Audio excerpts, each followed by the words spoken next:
जाती है वृत्ति, और फिर उस वृत्ति के साथ व्यक्ति अपने शुभ और अशुभ फलों को भोगता है। अगर मेरी वृत्ति सुधरी नहीं होगी, अगर मैंने गलत काम ज्यादा किए होंगे, भगवान की शरण में नहीं गया होऊंगा, तो मेरी वृत्ति खराब हो जाने से मेरे फल भी खराब हो जाएंगे। लोग बोलते पता नहीं हमारे साथ ऐसा क्यों हो रहा है, मेरे रिश्तेदार बुरा कर रहे हैं, मेरी जॉब में ऐसा प्रॉब्लम है, बच्चों के साथ प्रॉब्लम है, घर नहीं बन रहा, बैंक में प्रॉब्लम, पैसे का प्रॉब्लम, शरीर का प्रॉब्लम। आपकी वृत्ति खराब है। वृत्ति क्यों खराब है? संस्कार विहीन है आप। तो संस्कार विहीन समाज में वृत्ति, मनोवृत्ति खराब हो जाती है व्यक्ति की। तो हमारे गोस्वामी जो थे उन्होंने इस में बताया कि जब युधिष्ठिर महाराज के घर परीक्षित का जन्म हुआ, जो कि उत्तरा की गर्भ से पैदा हुए थे। परीक्षित एक ऐसे पहले राजा हुए जिन्होंने गर्भ में ही भगवान का दर्शन कर लिया। अश्वत्थामा ने अपना ब्रह्मास्त्र चलाया था उत्तरा की गर्भ को मारने के लिए, और भगवान श्री कृष्ण ने उत्तरा की गर्भ की रक्षा करी। भ्रूण तो नष्ट हो गया था, लेकिन भगवान कृष्ण ने उसे पुनः नया शरीर प्रदान करके उसके अंदर प्राण तो थे, उस जीवात्मा को उस नए शरीर में डाला। तो गर्भ में उनका नाम विष्णुरात नाम था। तो जब पैदा हुए परीक्षित, तो परीक्षित के पैदा होने पर उनके कई संस्कार किए गए। कहते हैं जन्मना जायते शूद्रो संस्कारात् भवेत द्विजः। संस्कारात् भवेत द्विजः। जन्म से सब शूद्र होते हैं। कोई कहे हम तो जी ऊंचे गोत्र के हैं, हम तो ऊंचे कुल के हैं। शास्त्र कह रहे हैं जन्मना जायते शूद्रो संस्कारात् भवेत द्विजः। वेद पठेत भवेत विप्रः ब्रह्म जानाति ब्राह्मण। तो ब्राह्मण बनने में बहुत ऊंचा टाइम लग जाता है। ब्रह्म को जानकर के ब्राह्मण बनते हैं, वेद को पढ़कर विप्र बनते हैं, संस्कार से द्विज बनते हैं। द्विज शब्द का अर्थ क्या है? तो गोपाल भट्ट गोस्वामी बताते हैं द्वि मतलब सेकंड और ज मतलब जन्म। दूसरा जन्म जिसका हो उसे कहते हैं द्विज। तो यहाँ पर परीक्षित का क्या हुआ है? तो कौन हो गए वो? पैदा होने से पहले ब्राह्मण। कौन से कुल में जन्म हुआ है? क्षत्रिय में, लेकिन है कौन? द्विज, है ना। आप देखें तो चिड़िया को भी द्विज कहते हैं। क्यों? चिड़िया के गर्भ से पक्षी का पत्र अंडज रूप में निकलता है, अंडे के रूप। अंडज कई योनियां होती हैं, अंडज, स्वेदज, जयायुज, ये कई योनियां भागवत में वर्णन है। अंडज जो कि अंडे से पैदा होने वाली है, जैसे मछली है, पक्षियों में पक्षी है, मगरमच्छ, टॉर्टोइस, कछुआ आदि, ये सब अंडे से पैदा होते हैं। इस योनि को कहते हैं अंडज योनि। एक योनि है स्वेदज, पसीने से उत्पन्न होते हैं। जैसे खारिश हो जाती है शरीर पर क्योंकि इसमें बैक्टीरिया जन्म लेते हैं, तो ये कौन सी योनि है जो पसीने से जन्म ले रही है? स्वेदज योनि होती है। और जो हम होते हैं, माँ की गर्भ से जन्म लेते हैं, हम कौन से होते हैं? जयायुज। हम भगवान की कृपा से माँ के गर्भ में जो थैला होता है उससे पैदा होते हैं, जयायुज योनि। तो कई सारे मैमल्स, जिन्हें अंग्रेजी में कहते हैं मैमल्स, स्थावर, जंगम, स्थावर और जंगम, जो चराचर जीव हैं, चलने वाले और ना चलने वाले, उसमें चलने वाले जीव जयायुज योनि में जन्म लेते हैं, चार पैर वाले। तो चिड़िया को द्विज कहा गया। द्विज क्यों कहा? एक जन्म तो माँ की गर्भ से अंडे का होता है और दूसरा जन्म अंडे से फिर चिड़िया का होता है, तो दो बार हुआ ना, तो उसे द्विज कहते हैं। तो इसीलिए जब व्यक्ति का जन्म होता है तो वो शूद्र होता है, लेकिन जब वो संस्कार से परिपोषित होता है तो वो द्विज हो जाता है, सेकेंड बर्थ होता है उसका। तो हमारे शास्त्र में दो प्रकार के कर्म बताए हैं, निमित्तिक कर्म और नित्य कर्म।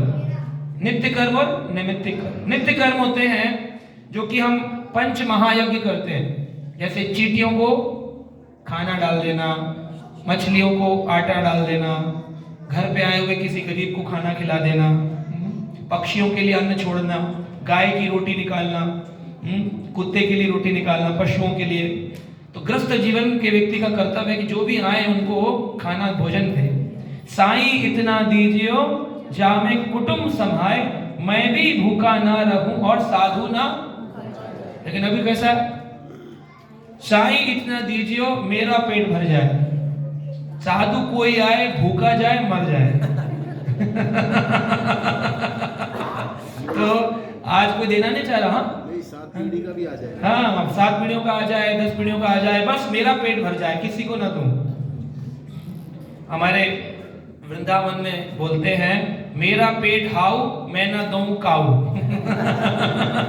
मेरा पेट इतना बड़ा है, हाउ बिलाऊ थे ना, असुर जैसा मेरा पेट है, मेरा पेट हाउ मैं ना दो काऊ, हमारे घर में बोला जाता है। तो बोले हम किसी को डिस्ट्रीब्यूट नहीं करते हैं, ब्रज में ये बड़ा प्रसिद्ध है। तो कहते हैं जो अकेला खाता है वो यहीं रह जाता है। जो अकेला खाता है सोचता है कि मैं बड़ा छुपा छुपा के बादाम खा लूंगा, काजू खा लूंगा, अपना पैसा तिजोरी में रख लूंगा और बाद में इसको भोगूंगा, वो यहीं रह जाता है। अकेला खाए यहीं रह जाए, मिल बांट खाए वैकुंठे जाए। तो मिल बांट करके खाना चाहिए। कई कर्म, पंच यज्ञ कर्म बताए कि हर मनुष्य को ये 5 काम तो करने ही चाहिए। कौन से हैं? भूत यज्ञ, भूत प्रेतों के यज्ञ करने चाहिए, मतलब जो श्राद्ध कर्म है ये जरूर करना चाहिए अपने पितरों के लिए, भूत यज्ञ कहते हैं। एक यज्ञ है ज्ञान यज्ञ, यानी जो हमारे गीता भागवत शास्त्र है उनका अवश्य अध्ययन करना चाहिए, ज्ञान यज्ञ करना चाहिए। और कौन से यज्ञ है? जीव यज्ञ, जो मैंने बताया जितने भी जीव आदि हैं इनको भोजन खिलाना, कुत्ते, बिल्ली, गाय, साधु जो भी आ रहा है घर पे उसको भोजन देना। और इस प्रकार से पितृ यज्ञ, यानी कि अपने माता पिता की सेवा करना, जीते जी और मरणोपरांत उनके लिए दान दक्षिणा करना। और 5वां है देव यज्ञ, देव यज्ञ यानी देवताओं की समर्पित करना, यद करोषि यद जहोसी यद स्नासी, जो कुछ खाऊं, जो कुछ करूं, जो कुछ भी करूं प्रभु आपके अर्पण करूं। अगर आपको कोई 5 रुपए भी दे तो उसको ऐसे नहीं रख लेना चाहिए, क्या बोलना चाहिए? श्री कृष्णाय अर्पणम। क्या है? हर वस्तु को क्या बोलना चाहिए? श्री कृष्णाय। दवाई भी खाते हैं ना, उसको अब गप करके नहीं खा लेना चाहिए, मुख में रखना चाहिए और बोलना चाहिए श्री विष्णु श्री विष्णु श्री विष्णु, फिर जल लेना चाहिए दवाई के साथ में। अब आप छोड़ दीजिए, खाना पीना तो खा रहे हैं, अगर मंचूरियन बनाकर छोले कुलचे और मटर पनीर और भगवान को भोग नहीं लगा रहे हैं, भगवान कहते हैं तुम पाप खाते हो। गीता के 3 अध्याय के 13 नंबर श्लोक में स्थापित किया, यज्ञ शिष्टानश्नम उच्चन्ते सर्वकल्विषा भुजन्ते ते अघम पापम ये पच्यन्ते आत्म कारणात्। जो अपने लिए बना बना के खा रहे हैं, मेरा लल्ला क्या खाएगा, बिट्टू क्या खाएगा, छोले बना दूं, आज क्या खाएगा, हलवा बना दूं, ये बना के जो खिला रहे हैं बिट्टू और पिंकी को, ये सारे के सारे पाप खिला रहे हैं अपने बच्चों को। ये गीता कह रही है 3 अध्याय के 13 नंबर श्लोक में। लेकिन जो बना करके बिट्टू को खिलाओ, हम इसमें विरोधी नहीं है, लेकिन उससे पहले भगवान के सामने रखो और बोलो हरे कृष्ण कृष्ण कृष्ण हरे हरे, हरे राम राम राम। बस इतना बोले, श्री कृष्णाय अर्पणम, भगवान आपके अर्पण हो गया। ऐसा कर देने से वो पाप जो है उसमें से भगवान पाप को निकाल देंगे और कृपा डाल देंगे। बच्चे का वो भोजन भोग की जगह योग बन जाएगा, भक्ति योग बन जाएगा। प्रसाद, प्रभु के साक्षात दर्शन। लोग बोलते हैं ना जी, जाते हैं मंदिर में ना, प्रसादी में जो स्वाद है ना वो कहीं और स्वाद नहीं मिलता। वो प्रसादी का स्वाद क्यों है? उसमें ठाकुर जी की कृपा है, कृपा है। और जो आप अपने लिए बना रहे हैं आत्म पच्यन्ति आत्म कारणात्, वो भोग है, वो पाप है। इसलिए कुछ भी खाएं भगवान का स्मरण करें, कुछ भी खरीदें, कपड़े भी लेके आते हैं ठाकुर जी की फोटो के आगे रखें, बोले श्री कृष्णाय अर्पणम, भगवान आपके अर्पित है। मैं तो आपका झूठा पहनूंगा, झूठा खाऊंगा, मैं भोग सकूं इतनी मुझ में शक्ति नहीं। हाँ बिल्कुल, आप तो कर ही रहे हैं, बिल्कुल। तो बता माता जी वहां शुरू हो गई, बता रही हैं कि हम तो करते हैं। बहुत अच्छा, बहुत बढ़िया। तो इस तरह से हर चीज ठाकुर जी को अर्पित होनी चाहिए। तो चप्पल कैसे करेंगे अर्पित? वो बोल रहे सब कुछ करते, चप्पल कैसे अर्पित करें बताओ? मूर्ति पे रखोगे?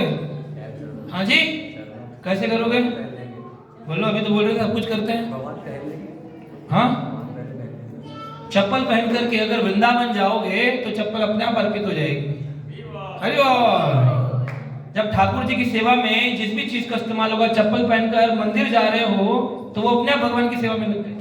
अगर वो चप्पल पहन करके शराब की दुकान पर जा रहे हो तो आप अपवित्र हो गए। गाड़ी खरीदी, गाड़ी कैसे अर्पित करोगे? गाड़ी ले वृंदावन जा रहे हो, गाड़ी से मंदिर जा रहे हो, गाड़ी अर्पित हो गई। उसी गाड़ी से मर्डर करने जा रहे हो, चोरी करने जा रहे हो, गाड़ी अपवित्र हो गई। तो इस तरह से संसार में जो भी कार्य ठाकुर जी की सेवा में इस्तेमाल होता है वो अपने आप ऑटोमेटिकली होता है, परंतु फिर भी मुख से उच्चारण करना चाहिए। क्या? श्री विष्णु श्री विष्णु श्री विष्णु, हर वस्तु से पहले। तो आपकी वस्तु तुभ्यम समर्पयामि, तदैव वस्तु गोविंदम तुभ्यम समर्पयामि। आपकी वस्तु गोविंद आप ही को समर्पित करी जा रही है, ये बोलना चाहिए व्यक्ति को। तो ये होते हैं नित्य कर्म, इसे प्राय करना चाहिए। लेकिन एक होते हैं निमित्तिक कर्म, संस्कार, जो मन पर काम करते हैं, ये तो शरीर पर काम कर रहे हैं, लेकिन एक मन पर काम करते हैं, वृत्ति एटीट्यूड को चेंज कर देते हैं, वृत्ति को बदलते हैं, उन्हें कहते हैं नैमित्तिक कर्म, संस्कार। तो हमारे शास्त्रों में 16 संस्कार बताए गए, षोडश संस्कार 16। हर व्यक्ति को ये संस्कार करने ही करने चाहिए। तो कौन कौन से संस्कार हैं मेरे पीछे बोलिए। पहला संस्कार है विवाह संस्कार। विवाह संस्कार, विवाह से तो प्रारंभ होती है। योनि कैसे आती है, संसार में जीवात्मा कैसे आती है, विवाह ना हो तो कैसे आएगी। चाहे ब्रह्मचारी है, गृहस्थ है, वानप्रस्थी है, सन्यासी है, इन सबकी स्थली क्या है, जन्म स्थली विवाह। विवाह कोई ये नहीं है शादी कर ली घूम भाग करके, राक्षसी विवाह कर लिया, कोर्ट मैरिज कर ली। विवाह एक यज्ञ है। इसको यज्ञ से अग्नि को साक्षी मानकर, देवताओं को साक्षी मानकर, दो परिवार को साक्षी मानकर यज्ञ किया जाता है, विवाह यज्ञ। दूसरा है गर्भाधान संस्कार। क्या है? गर्भाधान संस्कार। बच्चे का बीज डालने से पहले भी गर्भाधान होना चाहिए, यानी कि माता पिता दोनों को भगवान के नाम का उच्चारण करना चाहिए। हरे कृष्ण कृष्ण कृष्ण हरे हरे, हरे राम राम राम। इस मंत्र का जाप करने वाले माता पिता जब अपना गर्भ धारण करते हैं तो घर में एक अच्छा बच्चा जन्म लेता है। प्रकृति में सारी आत्माएं घूम रही हैं, वो देखती हैं इस घर में स्थान ठीक है, भजन हो रहा है, तो वही जैसे हम लोग जाएं, अगर कोई भजन करने वाले हैं, वो कौन से घर में रहना पसंद करेंगे, जहां भजन हो रहा है या जहां मांस खाया जा रहा है, जहां भजन हो रहा है। ऐसे जीवात्मा का भी चुनाव करती है मैं कौन से गर्भ में जाऊं, जिस गर्भ में माँ प्रसाद डाल रही है या जिस गर्भ में माँ अंडे और प्याज डाल रही है, कौन से, तो जीवात्मा देखती है। तो अच्छी जीवात्मा चाहिए तो अच्छा बनना पड़ता है, तब वो स्थान अच्छा बनता है, तब जाकर जीवात्मा अच्छी आती है। इसे कहते हैं गर्भाधान। और फिर गर्भ में जब आती है जीवात्मा तो बैठे बैठे अंदर कई उसके व्रत किए जाते हैं। तो तीसरा संस्कार इसे कहते हैं पुंसावन व्रत। पुंसावन व्रत में माता जो है वो प्रण लेती है, जब तक पुत्र गर्भ में है मैं हरि कथा सुनूंगी, रोज भागवत कथा सुनना चाहिए, कृष्ण कथा, कृष्ण लीला, भगवान के नाम का जप करना चाहिए। फिर आते हैं सीमंत नयन संस्कार। सीमंत नयन संस्कार का मतलब है कि जो पति होते हैं वो अपनी पत्नी के सीमंत यानी कि सिंदूर का जो ये भाग है, मेरे तो नहीं है लेकिन यहाँ जो होता है, उसको 2 भाग में से बांटते हैं। सीमंत यानी इसे क्या कहते हैं आप लोग, मांग। तो सीमंत नयन संस्कार यानी कि अपनी पत्नी को कहते हैं कि मैं आपको श्रृंगार करूंगा, आपको सजाऊंगा, संवारूंगा, आपका ख्याल रखूंगा, तुम्हें चिंता की जरूरत नहीं है। तो सीमंत नयन का मतलब है मोर केयरिंग, मोर नर्चरिंग एटीट्यूड, कि मैं आप कहीं ऐसा नहीं कि गर्भ धारण हो गया तो अब तुम अपने रास्ते में अपने रास्ते, ऐसा नहीं है। इसका मतलब है मैं तुम्हें अच्छा खिलाऊंगा, तुम्हारा ख्याल रखूंगा। तो सीमंत नयन से, पार्टीशन से, इट गिव्स नरिशमेंट, ज्यादा पोषित करने का भाव, बहुत ज्यादा एक सपोर्ट का सिस्टम, सपोर्ट सिस्टम होता है पति का। तो इस तरह से ये सीमंत नयन संस्कार होता है। और 5वां संस्कार है शोषयंती होमहा। शोषयंती होमा ये 7वें महीने में किया जाता है जब गर्भ धारण हो। शोषयंती होमा इसलिए करते हैं क्योंकि नारद मुनि बच्चे को गर्भ में एक एलसीडी टीवी दिखाते हैं, कहते हैं तुमने अपने पूर्व जन्म में जो जो पाप किए हैं उनको देख लो, ये तुमने किए थे, है ना, और तुमने भगवान को बिना भोग लगाए खाना खाया, भगवान का भजन नहीं किया, पूरा जीवन तुमने यस बॉस और बिग बॉस देखने में गुजार दिया, और फिर तुम वहां बस इसी में गुजर गया। मैं ये नहीं कह रहा मत देखो, लेकिन यही करते रहे, भगवान को भूल गए, कृष्ण भूलिया जीव भोग वांछा करे, माया तार शक्ति धपटिया धरे, माया शक्ति के द्वारा तुम पकड़े गए हो। तो कहता है मुझे माफ कर दीजिए। तो उसलिए माता पिता जानते हैं 7वां महीना आ गया, घबरा रहा है, तो उसके लिए क्या करते हैं, शोषयंती होमा, एक यज्ञ किया जाता है घर में। उसमें ब्राह्मण आते हैं, वैष्णव आते हैं, कीर्तन होता है, भजन होता है, ताकि उस जीवात्मा को शक्ति मिले कि आने वाले जो आप तुम जिधर जन्म ले रहे हो ना, वो अच्छा घर तुम्हें मिला, तुम भजन कर पाओगे। और बोलते हैं हरे कृष्ण कृष्ण कृष्ण हरे हरे, हरे राम। छठा संस्कार होता है जात कर्म। जात कर्म क्या होता है, माँ और पुत्र या पुत्री की ये जो होती है नाभि, इससे नाल जुड़ी होती है, जानते हैं सभी माता जानती होंगी, नाल होती है, उसको क्या करते हैं, काटते हैं, उसको काटने को कहते हैं जात कर्म संस्कार। यशोदा मैया और कृष्ण जब जन्म लिए, यशोदा मैया के घर कृष्ण, तो उनका जात कर्म संस्कार, उनको अम्बिलिकल कॉर्ड काटा गया। तो नंद बाबा के घर में कृष्ण का जन्म हुआ। तो इस प्रकार से हम देखते हैं जात कर्म संस्कार, इसके अंदर भी एक ये संस्कार है। अभी हमारे यहाँ तो नर्स लोग करती है या फिर डॉक्टर्स कर देते हैं, लेकिन क्या करना चाहिए इसमें, क्या प्रोसीजर क्या किया जाए? प्रोसीजर ये है कि जो अम्बिलिकल कॉर्ड काटा जाता है उसको काटने के बाद वापस आ जाए तो उसको मिट्टी में डालना चाहिए और उस पर वृक्ष लगाने चाहिए, सेव करके रखना चाहिए। आजकल कई लोग तो एज पर मेडिकल टर्मिनोलॉजी उसको सेव करते हैं, हाँ, बैंक में, अम्बिलिकल बैंक में रख लेते हैं और फिर बाद में कहते हैं कि ये बोन मैरो में काम आएगा। लेकिन उसको बेसिकली अपने जो घर होता है, निज धाम निज घर जो भी बनाया हो उधर रखा जाता है संभाल करके, क्योंकि उससे उसकी एक चेतना बनी रहती है कि ये मेरी जमीन है या मेरा धाम है या मेरा घर है। तो विशेषकर अगर मंदिर के स्थान में रखा जाए तो कितना सुंदर है, ये मंदिर मेरा है, भगवान मेरे हैं।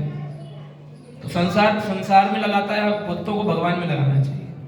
और उस समय जब कट रहा हो तो जोर जोर से भगवान के नाम का उच्चारण करना चाहिए। जब पुत्र जन्म ले रहा हो तो लोग ताली बजाते हैं, घंटी बजाते हैं, बजाते हैं, कुछ लोग घबराते हैं, उसकी बजाय भगवान के नाम का जप करना चाहिए। हरे कृष्ण कृष्ण कृष्ण हरे हरे, हरे राम राम राम हरे हरे। इसलिए किया जाता है ताकि बच्चे को एक प्रखर बुद्धि प्राप्त हो, इंटेलिजेंस प्राप्त हो कि संसार बेकार है, इस संसार में कुछ नहीं रखा। करने तो आए थे भजन, लेकिन फंस गए धन अर्जन करने में। जो ना जपे राम नाम वो है किस्मत के। अब कितने बच्चे नाम जप रहे हैं आपके, कितने जप रहे हैं, कौन कौन से जप रहे हैं? जो ना जपे राम नाम वो है किस्मत के मारे। ये माता पिता के ऊपर जिम्मेदारी है अपने बच्चों को भगवान का नाम जपने में लगाना, राम नाम जपना। लेकिन हम क्या सिखाते हैं? पराया माल अपना ले, और इसीलिए लोग लगे रहते हैं चीटिंग करने में, फिर बाद में वही बड़े हो जाते हैं, उनके संस्कार खराब होते हैं। तो इस प्रकार से हमें देखना चाहिए कि ये सब काम में ना लगाएं, दूसरे का माल छीनने में। हमें सिखाना चाहिए कि ज्यादा से ज्यादा एक अच्छा संस्कारिक व्यक्ति बने। आप लोग क्या चाहते हैं? मैं आपसे प्रश्न पूछ रहा हूं, उत्तर दें। 100 नंबर आए, 100 में से 100, और बच्चा जो है बहुत बड़ा व्यक्ति बने, हर महीने के 1 करोड़ रुपए कमाए, बहुत बड़ा डॉक्टर बने, और नकली रूप से किसी को भी एडमिट कर ले हॉस्पिटल में और उसकी किडनी काट कर बेच दे और करोड़ रुपए कमाए, 100 नंबर पाए। दूसरा है 70 नंबर कमाए, 100 में से 70 ही आए, बहुत बड़ा डॉक्टर नहीं बना, छोटा सा क्लिनिक डाल दिया उसने उत्तम नगर में, और उस क्लिनिक में वो किसी के साथ छल नहीं करता है।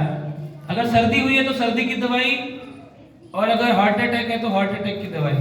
ऐसा नहीं कि सर्दी वाले को बोला हार्ट अटैक आया है, चलो आपका टेस्ट करवाने। तो दोनों में से आप अपने बच्चों को कौन सा बनाना चाहेंगे? हाँ जी, पहले वाला, पहला, दूसरा।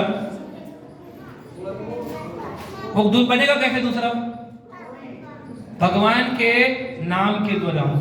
अगर नाम नहीं होगा तो उसको बताएगा कौन कि बेटा गलत क्या है सही क्या है? वो तो चला जाएगा, मिस डायरेक्टेड सोल चली जाएगी उस डायरेक्शन में कि बस बेटा नंबर कमाने, पैसे वाला बनना, एक बार अपनी ना चंचल मौसी को दिखाना है तो बहुत ऊंचा आदमी बन गया बड़े होकर के। बस बच्चों को यही सिखा रहे हैं, बड़ा आदमी बनना है, बड़ा आदमी बनना है, बड़ी गाड़ी बड़ा घर। किसी की सक्सेस नापनी है तो कैसे है?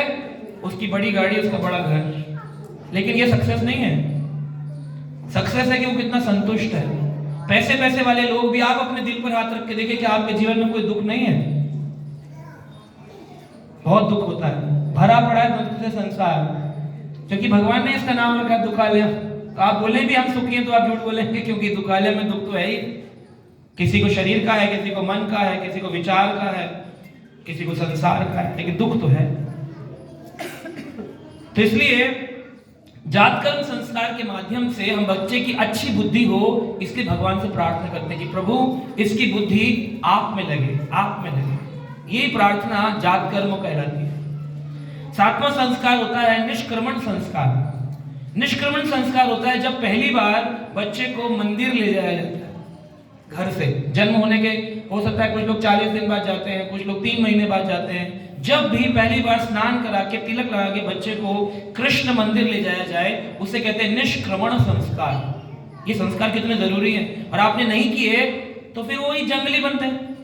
बाइकों पे घूमेंगे, तेज गाड़ियां चलाएंगे, मर्डर करेंगे, झूठ बोलेंगे, चीटिंग करेंगे, मांस खाएंगे, शराब पिएंगे, चोरी करेंगे, यही करते हैं लोग। आज समाज क्या कर रहा है? ये तो कर रहा है। बड़े बड़े ऑफिसर, ये नहीं जरूरी कि पढ़ा लिखा नहीं होगा, पढ़ा लिखा होता है, इंजीनियर भी होता है, लेकिन गंदे काम करते हैं, ड्रग्स पीते हैं, माँ बाप को बताते नहीं है, माता पिता को पता भी नहीं होता कि हमारे बच्चे सिगरेट पी रहे, शराब पी रहे।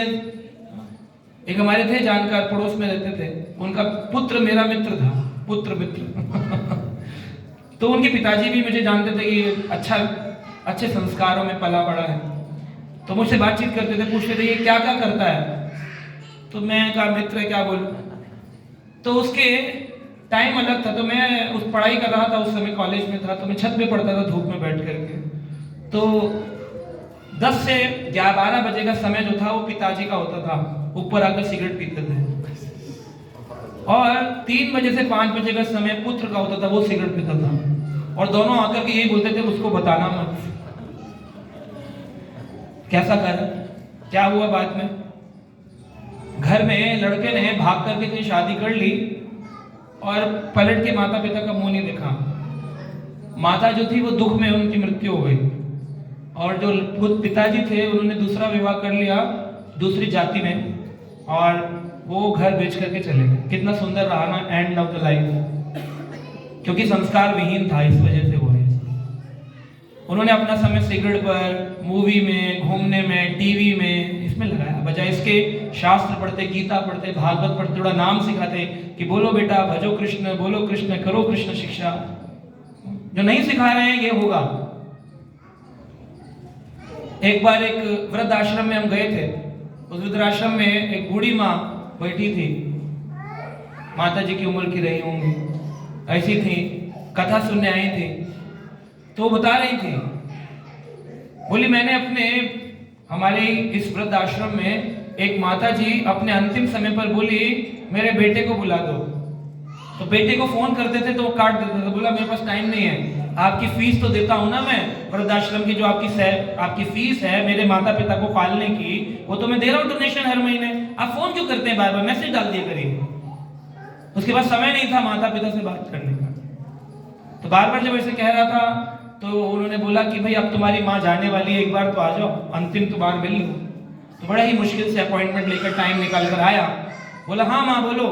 कह रही बेटा अब मैं जा रही हूँ, बस एक इच्छा थी। बोलो बोलो जल्दी बोलो। तो कह रही है बेटा तुम ना एक एसी लगवा दो यहाँ मेरे कमरे में। कह रहे अब तो तुम जाने वाली हो, एसी का क्या करूंगी, अब क्या करूंगी एसी लगवा करके। कह रहे नहीं नहीं बेटा मैं तो इसलिए कह रही हूँ क्योंकि मैं तेरी चिंता आज भी करती हूँ, मैं तो जा रही हूँ लेकिन जब तेरे बच्चे तुझे निकाल कर यहाँ भेजेंगे तब तुझे गर्मी में रहना पड़ेगा, इससे अच्छा तू पहले लगवा दे। ये क्यों हुआ? संस्कार विहीन, नहीं सिखाया भजन भगवान का।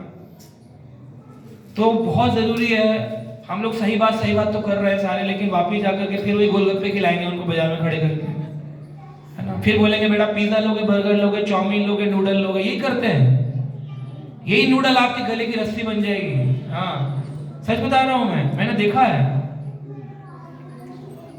तो ये पास्ता का नाश्ता कर रहे हैं ना, फिर ये कह देते हैं पास्ता का नाश्ता, माता पिता तुमसे नहीं हमारा वास्ता छोड़ जाते हैं। बहुत लोग परेशान मिलते हैं, बूढ़े अकेले रह रहे हैं, बच्चे अमेरिका चले गए, बात ही नहीं करते, पलटकर फोन ही नहीं करते, ना आते हैं, जो भी है। तो निष्कर्मण संस्कार मंदिर ले जाना चाहिए, मंदिर ले जाकर के दर्शन कराना चाहिए, बचपन से सिखाना चाहिए भगवान कौन है, तुम कौन हो, भगवान के तुम नित्य दास हो, तुम स्वामी, हम सेवक हैं प्रभु के, हमें सेवा करनी है। स्कूल में सिखाया जाता है, प्रेयर कराते हैं ना, thank you God for everything, thank you God for the lovely food, thank you God for the lovely teacher, thank you God for the lovely knowledge, thank you God for everything, आमीन। ऐसे बोलते थे school में, thank you भगवान, धन्यवाद धन्यवाद धन्यवाद धन्यवाद। और जैसे बड़े होते रहते हैं धन्यवाद में से वाद चला जाता है, धन्य है धन्य है धन्य, फिर धन्य में चला जाता है, धन धन धन धन धन, लड़ाई चलती है। और फिर बोलते हैं तूने क्या दिया प्रभु मुझे, मैंने इतनी माला जपी, इतने मंदिर गई, इतने व्रत रखे, मेरी तो फुट्टी किस्मत शक पे ही रह गया, क्या मिला। रोते रहते हैं, क्यों रो रहे हैं? क्योंकि भूल गए कि प्रभु ने जो दिया उसके लिए धन्यवाद देने के लिए जीवन हुआ है, रोने के लिए नहीं हुआ है।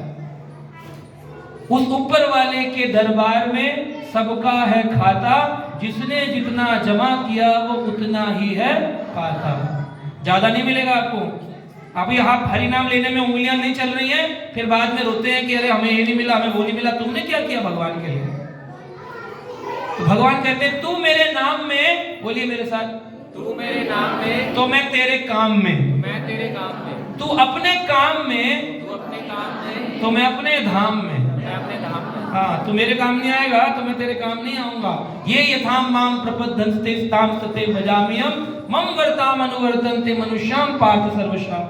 हे पार्थ, इस संसार में जो जितनी प्रतिशत मेरी शरण में आएगा उतना ही मैं उस पर कृपा करूंगा। ये नहीं है कि तुम रजाई में बैठे रहो और बोलो ठाकुर जी बचा लो। ठाकुर जी का हाँ बड़ा अच्छा है, रजाई में बैठा हुआ है, आ जाओ बचाने। उठना पड़ेगा, उनके सर्दी में उठ करके आरती गानी पड़ेगी, भजन गाने पड़ेंगे, जप करना पड़ेगा, सेवा करनी पड़ेगी। कृपा, कृपा का मतलब है कुछ कर और फिर पा। करना नहीं है और बोले पा पा पा, नहीं मिलेगा। तो निष्कर्मण संस्कार सिखाता है। 8वां संस्कार है पौष्टिक कर्म संस्कार। पौष्टिक कर्म संस्कार मतलब बच्चे को स्वस्थ बनाने के लिए पौष्टिकता के आहार दिए जाते हैं। पौष्टिक आहार, तो आजकल तो सेरेलैक हो गया है पौष्टिक आहार, व्हीट सेरेलैक, सोया सेरेलैक, पौष्टिक यही है। पहले जमाने में आयुर्वेदिक घर में बना करके चावल को पीस करके, और चावल तो नहीं होता था लेकिन अन्न तो बाद में आता है, उससे पहले अन्न और दूध, माँ का दूध वैसे सबसे बड़ा पौष्टिक आहार है। कितनी अजब बात है भगवान की कि हम सब चिंता करते हैं कि हम काम नहीं करेंगे तो भोजन कैसे आएगा। प्रभु जी आपको तो खाली लेक्चर देना है, हम काम नहीं करेंगे तो कैसे धन आएगा, काम नहीं करेंगे भोजन। माँ की गर्भ में जैसा ही बच्चा आता है उसके स्तन में दूध कौन डालता है?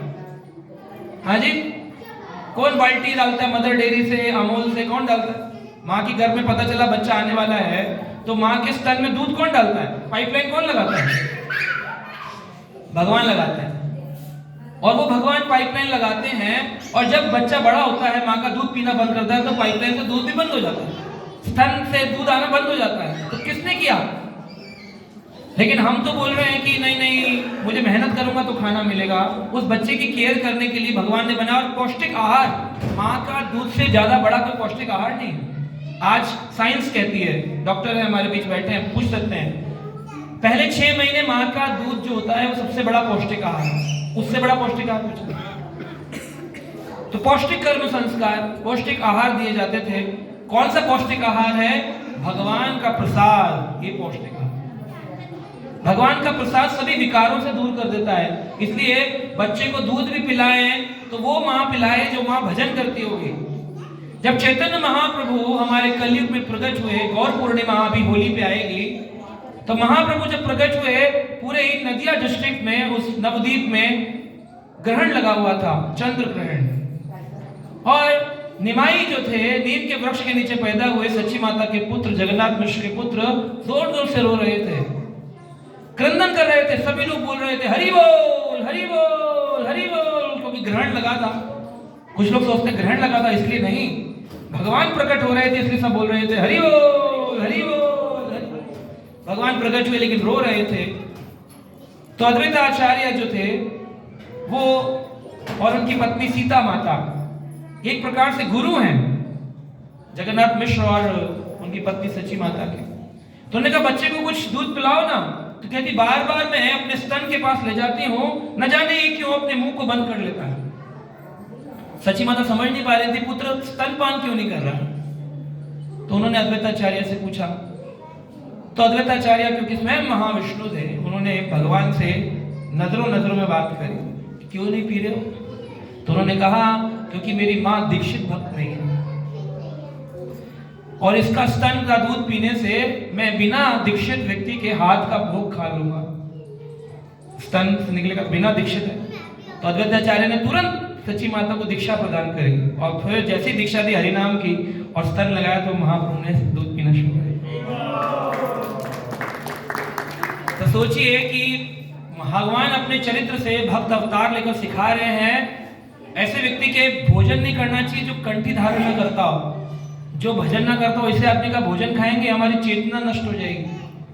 यहाँ पर खड़े रहते छोले भटूरे वाले रोड पर, वो बांट रहे हैं, उसके मन में जो विचार हैं वो विचार सूक्ष्म रूप से आपके मानसिक धरातल में प्रवेश कर जाएंगे और उसी के कारण सब नष्ट हो जाता है। भक्ति भजन खाली वो एक कर्म कांड बन के रह जाता है कि आए, थोड़ी ताली बजाई, थोड़ा करताल बजाया और चले गए, लेकिन अंदर से वृत्ति अपवित्र रहती है।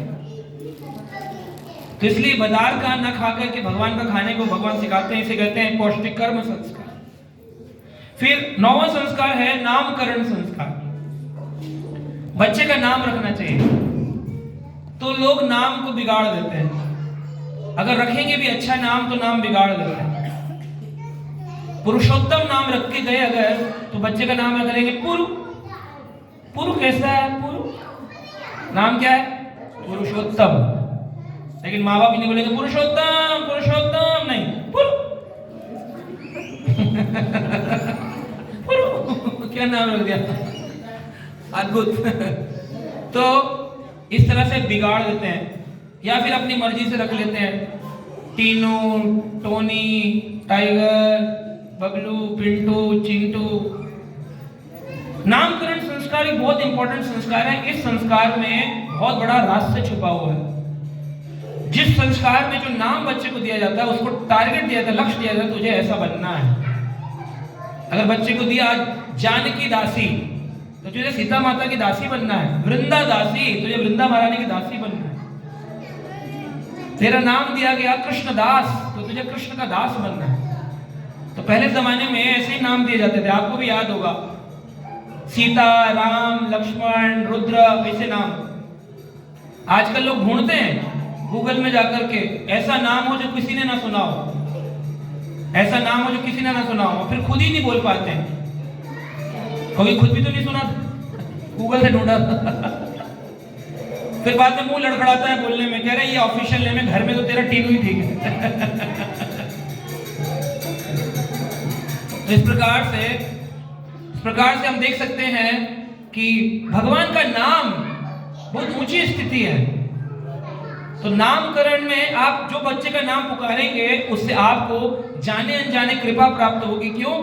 आप बच्चे को तुरंत बुला रहे हैं, घर में नाम रखा राम, तो कितनी बार बुलाएंगे, राम मेरा काम कर दे, राम तूने पढ़ाई की है, राम तू कहाँ गया है, राम कहाँ गया, राम राम राम राम, पूरे दिन में कितनी बार। कहते हैं जैसे कोई व्यक्ति रा बोलता है, उसके सारे पाप समूह निकल के मुख से बाहर गिर जाते ढम, और जैसे वो बोलता है राम, तो गेट भी बंद हो जाता है, आप अंदर भी प्रवेश नहीं कर सकते। तो जो कितनी बार उसके पाप निकल रहे दिन में, सारे नष्ट हो जाते हैं बच्चे के नाम से। ना राम, कृष्ण, गोविंद, ऐसे नाम रखने चाहिए। गौरंगा, गौर, निताई, निमाई, ऐसे नाम रखने चाहिए। लोग क्या रखते हैं हम जानते हैं, चर्चा क्या करें। तो ये बहुत जरूरी है हमारे लिए भी और बच्चे के लिए भी। लक्ष्य होना चाहिए। ऐसा नाम नहीं होना चाहिए कि नाम के प्रतिकूल हो जाए, अनुकूल ना हो। नाम रखा है गिरधारी लाल, तो जब नाम पढ़ते लगता है गिरधारी लाल आएंगे, तो गिरधारी लाल जी नहीं आए अभी तक। गिरधारी लाल आते 100 ग्राम का आदमी चला रहा है, बोले ये पत्थर धारण नहीं कर सकते, इन्होंने गिर कैसे धारण कर लिया, पर्वत कैसे। गिरधारी लाल खुद ही लाल पीला बोल रहे थे। नाम रख दिया शांति, सबसे ज्यादा गुस्से में रहती है हमेशा। ऐसे नाम के विपरीत तो एक कवि कहते हैं, नल पर नहाती गंगा गोमती गोदावरी। नल पर नहाती गंगा गोमती, कैसे नहा रही है? क्योंकि 3 स्त्री नहा रही है जिनका नाम है गंगा गोमती गोदावरी, लेकिन नल पर जो खुद जल स्रोत है, वो जल पर एक नल के ऊपर झगड़ा कर रही है कि मैं नहाऊंगी कि मैं नहाऊंगी, मेरा जल ही देना चाहिए। खुद ही जल स्रोत है गंगा गोमती गोदावरी। तो बोलते हैं ना पढ़ना जानते हैं ना लिखना जानते हैं, और नाम है विद्याधर। कोई मिल जाते हैं ऐसे छोले का ठेला लगाते हैं ना, मैं पूछता हूँ आपका नाम क्या है, कहते जी विद्याधर सिंह। विद्याधर, तूने विद्या को धरा ही नहीं कभी भी, साइड ही धर दिया है, साइड ही हाँ, विद्याधर के बाद विद्या विहीन व्यक्ति है। तो इस तरह से हम देखें नामकरण मृत्यु के पल में व्यक्ति का भजन करके अजामिल कथा से हम जानते हैं कि अंत में पुत्र का नाम नारायण पुकारा तो कितने पापों से मुक्त हो गया। तो बच्चों का नाम करण संस्कार उसको लक्ष्य देता है और हमको मुक्त करता है अपने पापों से, जाने अनजाने में भी। फिर है 10वां मुंडन संस्कार। मुंडन संस्कार है पहली बार बालों को निकाला जाता है, तो इसमें ये शिखा छोड़ना चाहिए बच्चे को, छोटी नहीं छोड़ते, पूरा निकाल डालते हैं, तो वो नहीं करना चाहिए। क्योंकि ये जो है यहाँ पर एक नाड़ी होती है हमारे आयुर्वेद शास्त्रों के अनुसार, जिससे ज्ञान वृद्धि होती है, और कटा देने से ज्ञान विहीन हो जाता है, और इसी कारण से ज्ञान विहीन है। तो इस नाड़ी का नाम है सुषमा नाड़ी। इसको गर्म रखना चाहिए। औरतों की तो गर्म रहती है क्योंकि चोटी रखती है, लेकिन लड़के जो होते हैं उनकी काट देते हैं, तो वो बेचारे बेहुदे हो जाते हैं, उदंड हो जाते हैं, उदंड हो जाते हैं। उदंड होने का कारण है उनकी शिखा काट दी गई। तो ये शिखा जो है इसके पीछे भी रहस्य है बहुत बड़ा। प्रभुपाद जी से एक बार किसी ने पूछा, आपके भक्त लोग ये शिखा क्यों रखते हैं? प्रभुपाद ने कहा, this is antenna to get connect to Golok Vrindavan Dham. Golok Dham से कनेक्ट होने के लिए एंटीना, एफएम चैनल का होता है ना, नहीं आए तो खड़ा कर देते हैं, खड़ा करते हुए कनेक्ट हो जाते हैं। तो इसलिए हम सनातन धर्म समाज में अगर हम सनातन धर्मी हैं, शिखा अवश्य रखनी चाहिए अपने बच्चों की। ज्यादा बड़ी ना रखें, छोटी रखें, पर रखना चाहिए। सुषमा नाड़ी गर्म रहने से ज्ञान केंद्रित रहता है, वरना ज्ञान स्लिप आउट हो जाता है, कुछ याद नहीं रहता, मेमोरी लॉस होता है। तो मुंडन संस्कार, मुंडन करना चाहिए किसी पवित्र स्थल पर जाकर, नदी के किनारे, वृंदावन, हरिद्वार, यमुना, गंगा, गोमती, गोदावरी, कावेरी, किसी भी नदी पे जाएं, वहां मुंडन करें और नदी को समर्पित कर दें पहले बाल।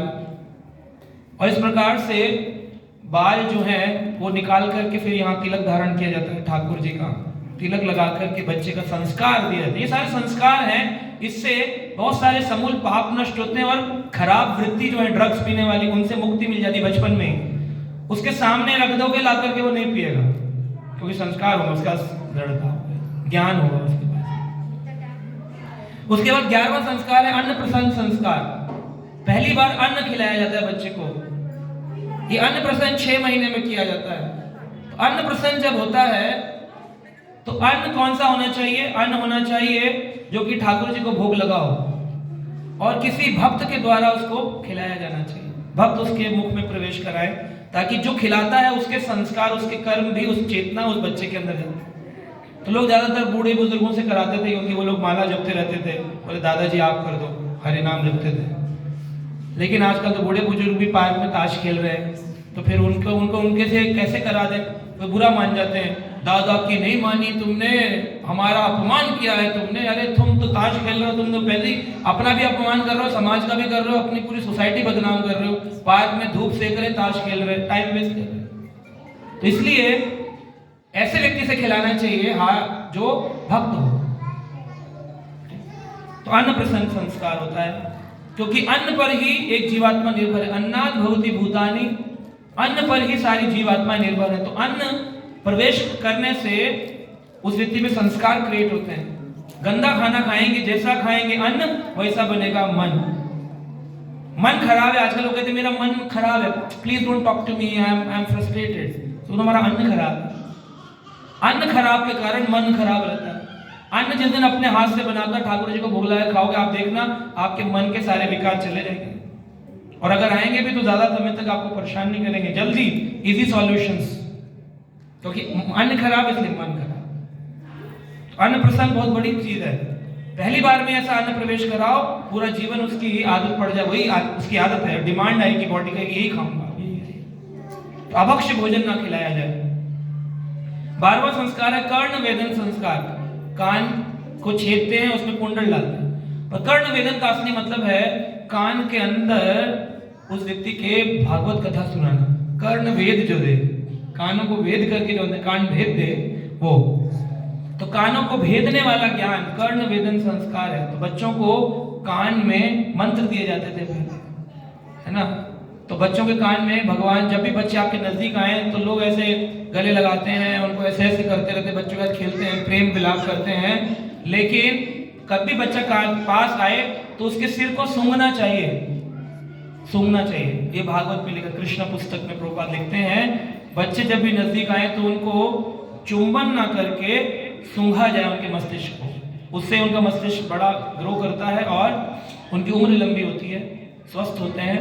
और उनके कान में जब भी खेलते खेलते हैं तो पकड़ लिया और धीरे से बोल दिया, हरे कृष्णा कृष्णा कृष्णा हरे हरे, हरे राम राम राम हरे। बस कर्ण में भेद हो गया, मंत्र चला गया। और कोई अपराधी तो है नहीं, अपराध कर नहीं रहा बच्चा, वो शुद्ध होता जाएगा। तो तुलसीदास जो थे उनके जन्म से पहले उनको बोल दिया गया था कि ये जब जन्म लेगा तो अपने परिवार का नाश कर देगा।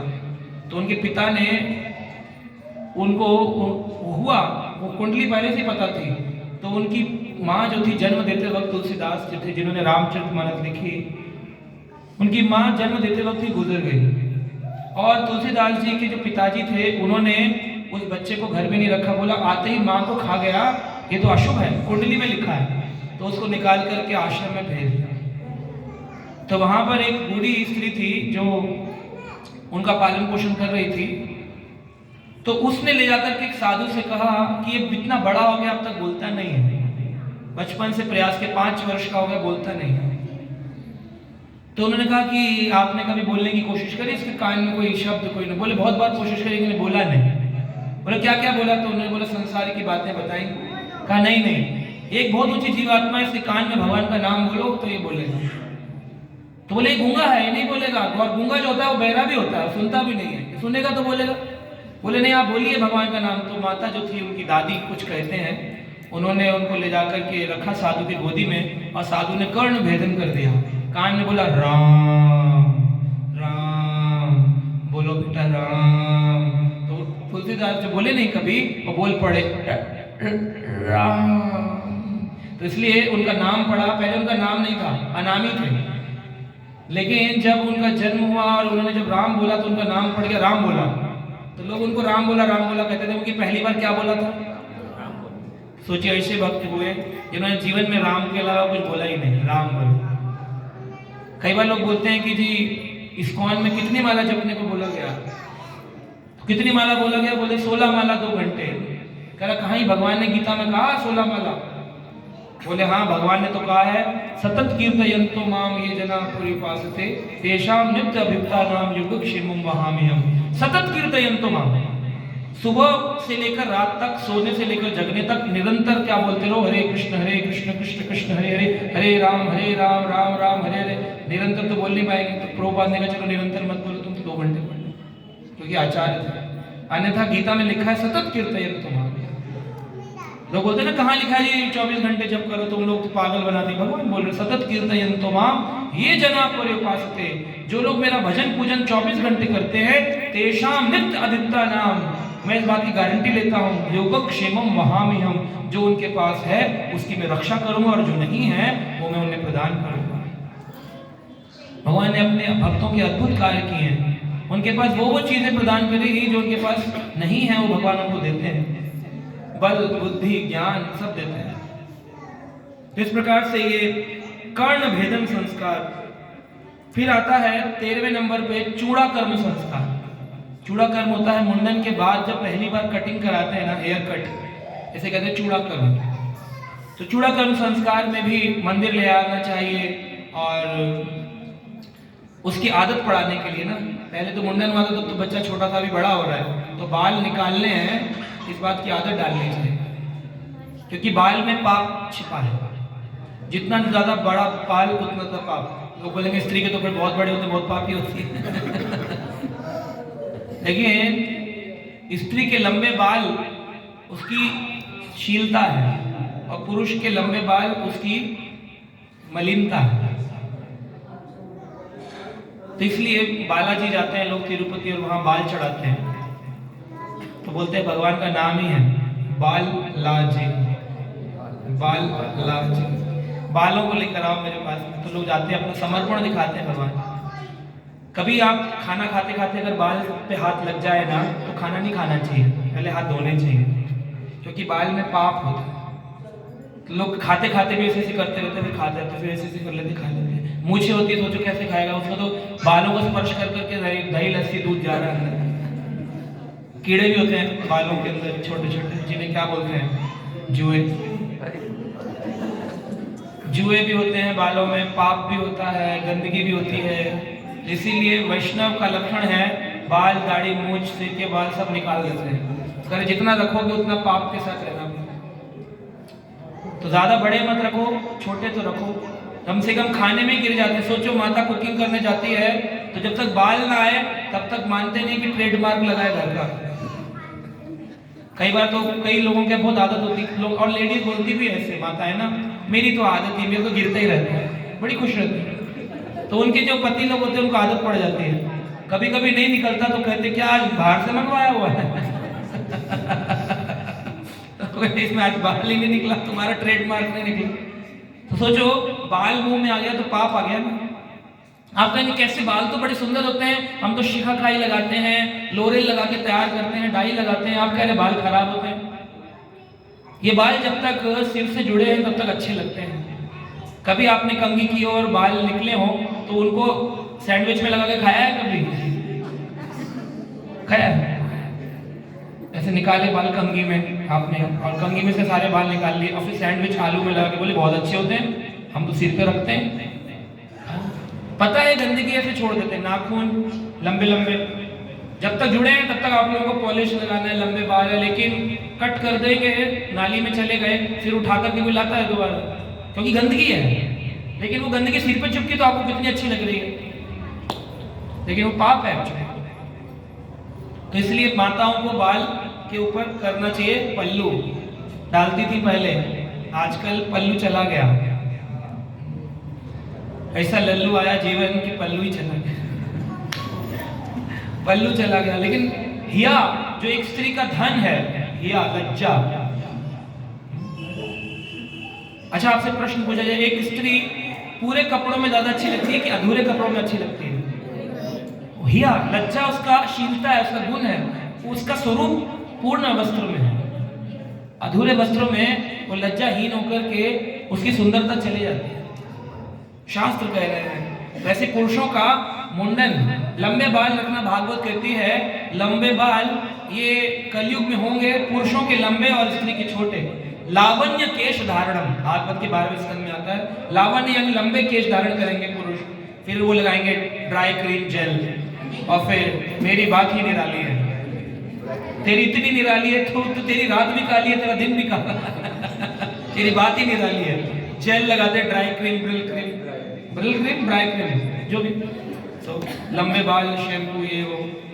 अब गौरव बोला तुम्हें कोई दिक्कत ही नहीं है कि नहीं? मुंह धोने तक पता ही नहीं चलता कहाँ तक धोना है, यहाँ तक धोना, सिर भी धुल जाता है, मुंह भी धुल जाता है। हाँ, शैम्पू का खर्चा बचा हुआ है, बहुत बढ़िया।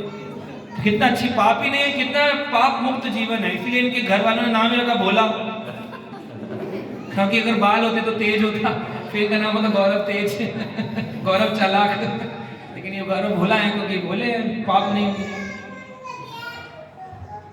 तो इस प्रकार से ये चूड़ा कर्म संस्कार में सिखाया जाता है कि बाल कैसे रखने चाहिए। अगर स्त्री के बाल हो भी, पुत्री हो तो लंबे बाल हो तो उनको बांध के रखना चाहिए, खुले बाल नहीं रखने चाहिए। खुले बाल ये स्त्री का शोभा नहीं देते। 14वां नंबर का संस्कार है विद्या आरंभ संस्कार। जैसे जब प्रेप में जाता है बच्चा पढ़ने के लिए, आजकल पहले 5 वर्ष में जाते थे, अभी 2-2.5 साल में भेज देते हैं। तो 2-2.5 साल में भेजने का कारण ये नहीं कि बच्चे को पढ़ाना चाहते हैं, वो सोचते हैं हमारा ऊधम थोड़ा कम हो जाएगा, घर में इनको भेज दो, मैडम के सिर पे डालो अपना टेंशन, तो इसलिए भेज दो। तो जब भी विद्या आरंभ करने के लिए भेजें तो घर में सरस्वती पूजन होना चाहिए। नारायणं नमस्कृत्य नरं चैव नरोत्तमं देवीं सरस्वतीं व्यासं ततो जयं उदीरयेत्। नष्टप्रायेषु भद्रेषु नित्यं भागवत सेवया भगवती उत्तम श्लोके भक्तिर्भवति नैष्ठिकी। कृष्णाय वासुदेवाय हरये परमात्मने प्रणतक्लेशनाशाय गोविंदाय नमो नमः। ये मंत्र बोल करके बच्चे के हाथ से कॉपी पे लिखाना चाहिए हरे कृष्णा। उसके बाद उसकी स्कूल भेजना चाहिए, पकड़ के लिखाना पड़ेगा पहले। तो पहले लोग स्लेट और पट्टी पे पूजन करते थे, पट्टी पे लिखवाते थे राम कृष्ण हरे राम हरे। अभी कॉपी पेन से पेंसिल से लिखवा दो, लेकिन चेतना में भगवान का नाम डालना है। उसके बाद 15वां संस्कार होता था उपनयन संस्कार, यानी कि यज्ञोपवीत दिया जाता था। यज्ञोपवीत से व्यक्ति द्विज हो जाता था, डबल सेकंड इनिशिएटेड। हाँ, सेकंड इनिशिएशन है अभी हमारे में तो 10 मान में कैसे होता है, फर्स्ट एंड सेकंड द्विज बनता है तब, ब्राह्मण नहीं बनता। बोलते हैं ब्राह्मण इनिशिएशन, लेकिन वो है सेकंड इनिशिएशन, द्विज। Second born, first born from mother, पहली जन्म हुआ मां के गर्भ से, और दूसरा गुरु के ज्ञान से। तो पहला वाला तो शूद्र है, ये दूसरा वाला द्विज है। फिर जब वो भागवत पढ़ता है तो वो विप्र बनता है, और जब ब्रह्म को जान जाता है तो ब्राह्मण बनता है। तब उसके अंदर गुण अर्जित होते हैं, शमः दमः तपः शौचम शांतिर अर्जवम एवच ज्ञानम विज्ञानम आस्तिक्यम ब्रह्म कर्म स्वभावजम। तब उसमें ये 8-9 प्रकार के गुण आते हैं। दमा, क्षमा दान, सहनशीलता, लोगों के साथ अच्छा व्यवहार, शास्त्रों का ज्ञान, तब वो ब्राह्मण कहलाता है। तो उपनयन संस्कार ये जरूर अवश्य होना चाहिए, सबका होता है, ब्राह्मण क्षत्रिय वैश्य, शूद्र का नहीं होता। और अंत में 16वां संस्कार है अंत्येष्टि संस्कार, अंतिम संस्कार, जिसमें पिंडदान आदि किए जाते हैं। तो इस तरह से अंतिम संस्कार, उसी को बोला गया अंतिम, क्योंकि इसके बाद अब संस्कार कैसे करेंगे, आप तो जीवात्मा जहां जाएगी वहां करेंगे, यहाँ तो हो गए। तो जब तक जीवन है तब तक संस्कार चलते रहते हैं, और वही संस्कार हमारी अगली योनि में हमारे साथ कैरी फॉरवर्ड होते हैं। लेकिन अगर आपने ध्यान नहीं दिया तो जीवन व्यर्थ हो जाएगा। जैसे रामायण के अंदर एक बहुत सुंदर प्रसंग आता है, समय है ना प्रभु, समय है या बंद करना है, बता देना मुझे। सीता माता जो थी, सीता माता अकेली अशोक वाटिका में बैठी थी, तो शोक मग्न थी, लेकिन वाटिका का नाम था अशोक, जहां शोक नहीं है। अशोक वाटिका में शोक युक्त सीता माता बैठी, तो वहां पर बहुत ज्यादा स्ट्रेस में थी, एंजाइटी, डिप्रेशन, परेशानी में थी, राम के नाम का स्मरण कर रही थी, रो रही थी। रावण पुनः पुनः आकर के बोलता था मुझसे विवाह कर लो, क्यों तुम राम के चक्कर में हो, एक बार स्वीकृति दो, तुम लंकापति लंकेश की पटरानी बन जाओगी, मंदोदरी के साथ में तुम भी लंका की रानी बन जाओगी। कह रहे बनूंगी तो अयोध्या की रानी बनूंगी, वरना नहीं बनूंगी, बार बार मना कर देते थे। तो उनके पास में हनुमान जी पहुंचते हैं। कौन पहुंचते हैं? हनुमान जी। हनुमान जी जाते हैं, और हनुमान जी जब जाते हैं कि जाओ सीता अकेली होंगी, तो उनके पास एक राम जी एक मुद्रिका भिजवाते हैं, अंगूठी मुद्रिका भिजवाते हैं। तो राम जी मुद्रिका भिजवाते हैं, तो हनुमान उड़ रहे थे, हनुमान जी ने 100 योजन समुद्र को लांघा। 100 योजन, एक योजन में 12 किलोमीटर 8 मील होते हैं, यानी कह सकते हैं 800 मील या फिर 1200 किलोमीटर। हनुमान जी ने जंप, एक जंप मारी, या पवन की वेग से उड़कर गए, कैसे भी माने।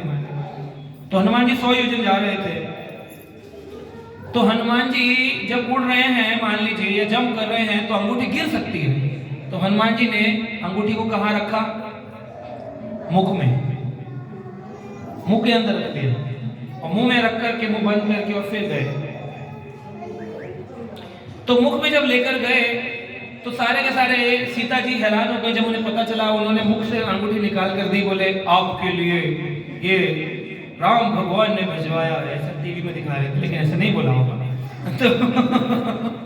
तो उन्होंने मुद्रिका निकाल कर मुख से दी। तो यहाँ प्रश्न उठता है कि हनुमान जी अपने वेग से उड़कर गए या भगवान की कृपा से उड़कर गए? तो यहाँ पर वो बता रहे हैं, प्रभु मुद्रिका मेल मुख माही। बोलिए, ये तो सुना ही होगा आपने, अपने गाते सुंदरकांड 40 आदि में, प्रभु मुद्रिका मेल मुख माही, मुद्रिका मेल मुख माही, जलधि लांग गए अचरज नाही। अचरज की बात नहीं कि जल्दी लांग गए, क्यों? प्रभु मुद्रिका मेल मुख माही, मुख में राम जी की अंगूठी थी इसलिए हम लांग गए, वरना शक्ति थोड़ी थी हनुमान जी में कि लांग जाते। जलधि लांग गए अचरज नाही, प्रभु मुद्रिका मेल मुख माही। मुख में प्रभु मुद्रिका थी तो सीता जी हैरान हो गई कि मुद्रिका तो सोने की बनी होगी, डायमंड्स की बनी होगी, ऐसा क्या है इस मुद्रिका में जिसे तुमने मुख में रखा और तुम लांग गए। तो सीता जी ने प्रश्न पूछा तो हनुमान जी बता रहे हैं, तब देखी मुद्रिका मनोहर, तब देखी मुद्रिका मनोहर, मुद्रिका मनोहर, राम नाम अंकित अति सुंदर, राम नाम अंकित अति सुंदर, राम नाम अंकित अति सुंदर, राम नाम अंकित अति सुंदर। क्या था अंगूठी में? राम नाम अंकित था। राम नाम की शक्ति से हनुमान ने जंप मारी और लंका पहुंच गए। एक जल्दी लांग गए अचरज नाही। कोई आश्चर्य की बात नहीं है, जिसने भी नाम का सहारा लिया है वो बड़े से बड़ी मुश्किलों को लांग जाएगा अपने जीवन में। मूकम करोति वाचालम पंगुम लंघिते गिरम यत् कृपातम हम वंदे श्री गुरु दीन कारणम परमानंद माधव। श्री चैतन्य ईश्वर, चैतन्य महाप्रभु की कृपा, गुरु की कृपा, कृष्ण की कृपा से, गोविंद की कृपा से व्यक्ति, बोलने वाला व्यक्ति, जैसे अभी सुना तुलसीदास जी बोल पड़े राम नाम से, हुक्म करो ती वाचाल, न जान करके भी ज्ञान की बातें बोलने लग जाएगा व्यक्ति। मुखम करो ती वाचालम पंगुम लंघते गिरम, लकड़ा व्यक्ति पहाड़ पार कर जाएगा, अचरज कार्य कर देगा आदमी जीवन में। कहेंगे कमाल कर दिया, impossible task we have done, because I surrender to Krishna. Impossible task नहीं हो सकते पॉसिबल, बिकॉज इम्पॉसिबल में है आई एम पॉसिबल। तो यहां पर आगे बता रहे हैं कि हनुमान जी ने अंगूठी दी तो सीता जी शोक में बैठी थी, बहुत शोक था। तो क्या बोला, बोलिए, रामचंद्र गुण वर्णन लागा, रामचंद्र गुण वर्णन लागा, रामचंद्र गुण वर्णन लागा, सुनत सीता सब दुख भागा, सब दुख भागा, सुनत ही सीता सब दुख भागा, सीता सब दुख भागा, लागी सुने श्रवण मन लाई, श्रवण मन लाई, लागी सुने श्रवण मन लाई, श्रवण मन लाई, अद हुईते तथा कथा सुनाई, कथा सुनाई, आद हिते तथा कथा सुनाई, कथा सुनाई, श्रवण अमृत जहि कथा सुहाई, कथा सुहाई, श्रवण अमृत जय कथा सुहाई, कथा सुहाई, कहीं से प्रकट होत किन भाई, कैसे प्रकट होती तिन भाई, कहीं सो प्रकट होती तिन भाई। कैसो प्रकट होती तिन भाई। तो कह रहे हैं हनुमान जी ने इस परेशानी को कथा सुनाने के लिए सोचा कि सशोक को अगर अशोक बनाना है, इस नाम को अशोक वाटिका को अशोक वाटिका बनाना है तो एक ही चीज बना सकती है, राम कथा, कृष्ण कथा। राम कथा गुण वर्णन लागा। हनुमान जी ने मौका देखते ही कथा सुनाना शुरू कर दिया। प्रभु राम ऐसे हैं, प्रभु राम ऐसे हैं, प्रभु राम ऐसे हैं, प्रभु राम ऐसे हैं। वर्णन किया सीता जी का। सुनत ही सीता सब दुख भागा। सुनते ही सीता जी सशोक से अशोक हो गई, शोक चला गया। तो जब कथा सुनते हैं हमारे हृदय से सारा शोक संसप्त हृदय हमारा मुक्त हो जाता है, शोक से व्यक्त मुक्त होता है। और लागे ही सुने श्रवण मन लाई। अगर इस श्रवण को मन लगा के सुन लिया, रैप्ट अटेंशन, मन लगाकर सुन लिया, आद हिते तब कथा सुहाई। तब व्यक्ति को कथा के अलावा फिर और कुछ अच्छा नहीं लगता। उसको लगता है ये तो मेरी दवाई है, औषधि है। बिना कथा के मेरा दिन कट जाए हो ही नहीं सकता है, तो औषधि है, क्योंकि उसने रैप्ट अटेंशन से सुन लिया, कर्ण में प्रवेश कर गई। अब उसको क्या लग रहा है? श्रवण अमृत जही कथा सुहाई। श्रवण ऐसा लगता है जैसे अमृत पान हो रहा है और उसको इसके अलावा कुछ अच्छा ही नहीं लगता है। बाकी कोई बोलता है तो लगता है चलो जल्दी चलो यहाँ से, कथा सुनेंगे चलकर वहीं बैठेंगे। तो इस कथा से और क्या होता है, एक तो शोक चला गया। आगे एक दोहे में तुलसीदास जी लिखते हैं, कपि के वचन सप्रेम सुनी उपजा मन विश्वास। कपि के वचन सप्रेम सुनी उपजा मन विश्वास। जाना मन क्रम वचन परे कृपा सिंधु कर दास। जाना मन क्रम वचन परे कृपा सिंधु का दास। अपने को हनुमान ने ये नहीं कहा कि मैं बहुत बड़ा प्रवक्ता हूं, क्या कहा, कृपा सिंधु का दास। मैं तो वो कृपा करने वाले प्रभु राम का दास हूं, इसलिए वो कथा सुनाने योग्य बन सके। यानी कथावाचक कौन होना चाहिए, कृपा सिंधु का दास। अगर वो बोले हम तो महाराज जी हैं, है ना, अपनी पूजा करवाना चाहते हैं, पूजा लाभ प्रतिष्ठा, वो कथा नहीं सुना सकता। वो कथा सुनाएगा तो शोक नहीं जाएगा। शोक तभी जाएगा जो कथा सुनाने वाला कहे मैं कृपा सिंधु का दास हूं। और वो दास थे, इसलिए क्या हो गया, जैसी कथा सुनी जागा मन विश्वासा, विश्वास जागृत हो गया कि राम अब आएंगे। ऐसा नहीं हो सकता कि राम ना आए। तो कथा से विश्वास जागृत होता है, फेथ जागृत होता है कि भगवान राम एक रक्षा करने आएंगे। इस प्रकार से अब यहाँ देखते हैं कि सीता जी जो है उनके पास दो ऑप्शन थे, हर व्यक्ति के पास है ये, या तो भौतिक संसार में रावण को चुन ले या तो आध्यात्मिक संसार के राम को चुन ले। लेकिन रावण सरलता से मिल सकता है, लेकिन राम देरी से मिलेंगे। आध्यात्मिक जीवन देर से मिलता है, भौतिक जीवन सरलता से मिलता है। रावण सरल से मिलता है, लेकिन राम देर से मिलते हैं। लेकिन सीता जी ने क्या कहा, किसकी बात पर विश्वास रखा, हनुमान की बात पर कि राम आएंगे, विश्वास दिया। तो सीता जी ने हनुमान की बात पर विश्वास किया। राम के विश्वास से पहले किस पर विश्वास आना चाहिए, भक्त पर विश्वास आना चाहिए, गुरु पर विश्वास आना चाहिए कि आप जो बोल रहे हैं सही बोल रहे हैं, आएंगे राम। अगर गुरु की बात पर विश्वास नहीं है तो राम पर विश्वास नहीं, राम पर विश्वास नहीं तो राम आएंगे नहीं, राम आएंगे नहीं तो काम बनेंगे नहीं। शोक में व्यक्ति जीवन काटता है। तो अशोक जीवन अगर रखना है तो राम पर नाम पर विश्वास रखने के लिए गुरु के वचन पर विश्वास रखना चाहिए। गुरु कौन होना चाहिए, कृपा सिंधु का दास। हरि बोल। तो ये चीज शुद्ध भक्ति को प्रकट करती है, किस प्रकार से उन्होंने भगवान राम की कृपा प्राप्त करी और सीता जी सशोक वाटिका में अशोक हो गई। इस प्रकार से यहाँ पर एक चीज और मैं वर्णन करूंगा, ये हमारा जीवन दो प्रकार से इसको भेद किया जा सकता है, मतलब दो प्रकार से देखा जाए, पर्वत और एक शीशा।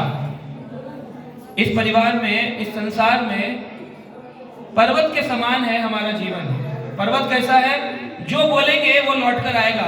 जैसे यहाँ कई सारे बैठे अपने फोन देख रहे हैं, फोटो खींच रहे हैं, बातें कर रहे हैं, इन्हें पता नहीं है ये माया भक्त संसार में फंसे हुए हैं, निकल नहीं पाएंगे कभी इसमें से।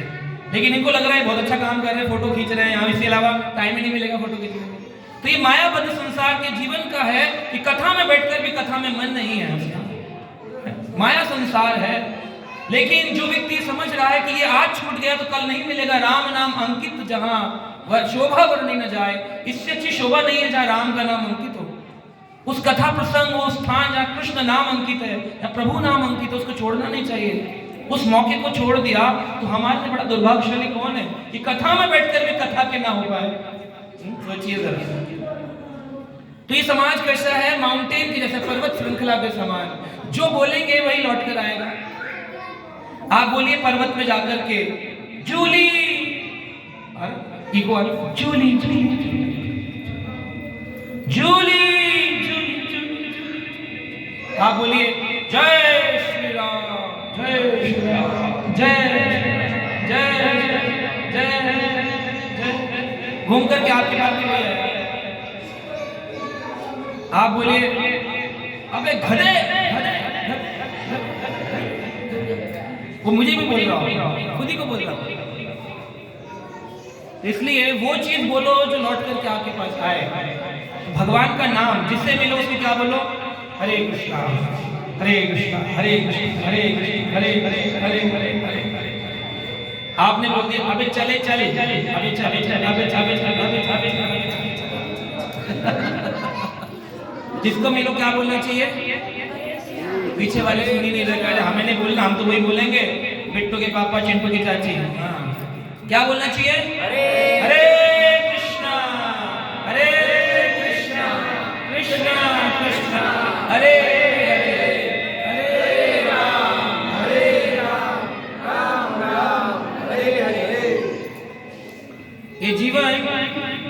पर्वत श्रृंखला के समान है, जो देंगे वो पाएंगे, जैसा बोगे वैसा काटोगे, the way you do the shall you reap,